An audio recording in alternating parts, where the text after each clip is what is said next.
तारीख थी 28 फरवरी 2022। महाशिवरात्रि के ठीक एक दिन पहले सीहोर में कुछ ऐसा हुआ जिससे मध्य प्रदेश की सियासी गलियों में आरोप प्रत्यारोप की बाढ़ आ गई।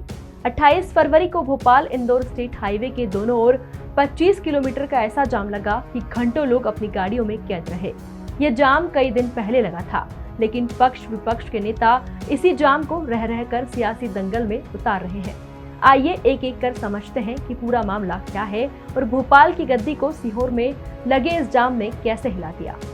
28 फरवरी को कथावाचक पंडित प्रदीप मिश्रा के रुद्राक्ष महोत्सव का आगाज हुआ, जिसमें भक्तों की ऐसी भीड़ उमड़ी जिसे देखकर लगा कि उज्जैन का सिंहस्थ अचानक सीहोर में उतर आया हो। सीहोर तक आने वाली सड़कों पर पैर रखना दूभर हो गया। आसमान गाड़ियों की चै चै पै पै से भर गया। भक्तों की श्रद्धा के केंद्र पंडित प्रदीप मिश्रा ने मंच से फिर ऐसा कुछ कहा कि उनके साथ भीड़ में मौजूद भक्त भी आंसू बहाने लगे। पंडित मिश्रा ने कहा कि ऊपर से बार बार दबाव आ रहा है, इसीलिए कथा स्थगित कर रहा हूँ। आपसे हाथ जोड़कर विनती करता हूँ कि अपने घर जाकर ऑनलाइन के माध्यम से कथा सुने। पंडित प्रदीप मिश्रा के इस कथन के साथ ही प्रदेश की सियासी हवा गर्म हो गई। सियासी दांवपेच पर बात करने से पहले वापस 28 फरवरी की ओर मुड़कर यह देखते हैं कि आखिर यह विवाद जन्मा ही क्यों। दरअसल ट्रैफिक व्यवस्था पुलिस और प्रशासन को मिलकर संभालना थी, लेकिन वो इसे हैंडल करने में नाकाम रहा। इधर भीड़ के कारण स्टेट हाईवे जाम होने लगा। स्थिति को नियंत्रण में लाने के लिए कलेक्टर और एसपी ने खुद मोर्चा संभाला। कलेक्टर और एसपी ने कथावाचक पंडित प्रदीप मिश्रा से बात की। हालात को देखते हुए पंडित प्रदीप मिश्रा ने शिव पुराण और रुद्राक्ष महोत्सव को स्थगित करने की घोषणा आयोजन स्थल से ही कर दी।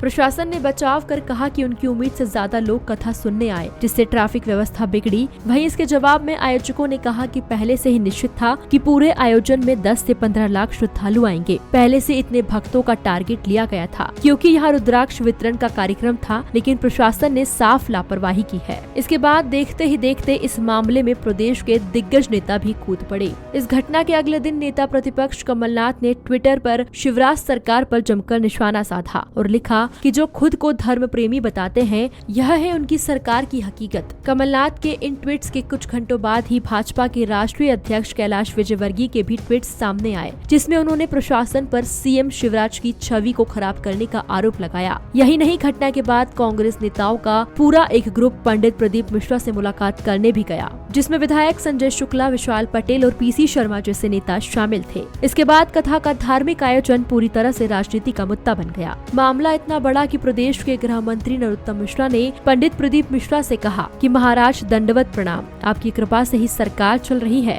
सरकार आपकी ही है। यही नहीं, जब कांग्रेस ने शिवराज सरकार पर निशाना साधना नहीं छोड़ा तो खुद मुख्यमंत्री को भी इस मामले में चुप्पी तोड़नी ही पड़ी। सीएम शिवराज ने पंडित प्रदीप मिश्रा से बातचीत कर पूछा कि उन्हें कोई दिक्कत तो नहीं है। इस पर पंडित मिश्रा ने कहा कि सब ठीक है, कथा सुनने के लिए आप भी पधारें। इसका सीएम ने जवाब दिया कि समय मिलते ही आऊंगा। सीएम से इस बातचीत के बाद सीहोर में कथा स्थल पर सारी व्यवस्थाएं कर दी गई। 24 घंटे के अंदर उनके लिए 30,000 स्क्वायर फीट का पंडाल बना दिया गया। साथ ही 24 घंटे वहां बिजली की व्यवस्था भी कर दी गई। यह आयोजन धर्म और श्रद्धा का था, जिसमें आ रही समस्या का निवारण हो चुका है, लेकिन इससे सियासी जगत में उठापटक लगातार बनी हुई है। ब्यूरो रिपोर्ट, मृदुभाषी न्यूज।